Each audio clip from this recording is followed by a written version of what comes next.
nós por explicar, senhor Lico, e finanças públicas agora aqui na Aruba está estável e a projeção não tem com 2030 também está positivo. Essa aqui depois que nós recebemos semana passada uma apresentação de Direxia Finanças, que a folha de delegação está na altura de essa aqui. Um tópico interessante que nós toca também com o senhor Lico é parte de maneira imensa poder político.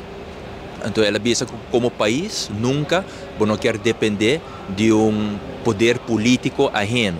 Então, praticamente com o Rijkswet assina, está aceita vai suceder. Para sobra, nós não por sair mais fora de 5 política Den Haag toma a decisão aí, nós está dando poder político para decidir também na política Den Haag. Então, isso aqui é algo sumamente perigoso. Eu estou contente de pôr a escuta que não toma dentro do conselho turcos que toca a Rijkswet aqui, dus foi a história também em consideração.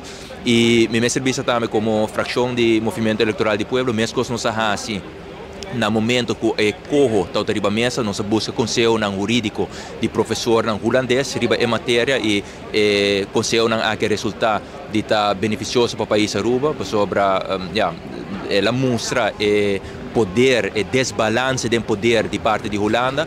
Agora que também nós estamos bezig de buscar conselho jurídico de nós mesmos, rato como fração de MEP, para nós poder demonstrar isso aqui vez mais. Que me metabak back riba reunião positivo, caminho da hope pergunta se era assim, riba parte de consensus Rijkswet também, e a bora trisi hope clapa adiante, que no momento que nós 30 tem a lei aqui, nós não lo por sali, e no mesmo momento também que nós lo duna nos direito constitucional de parlamentário na parlamentário holandês. E ponto muito importante também que agora participa adiante é parte de fiança agora que é interesse, que é taxa de interesse que nós está paga, está a base de moção que agora apresentar do parlamentário holandês. Então, e agora nós me põe turcos em perspectiva, que se nós quer para 150 parlamentários holandês, que praticamente do Aruba strafrente maneira nós se nós quer pôr nos destino de não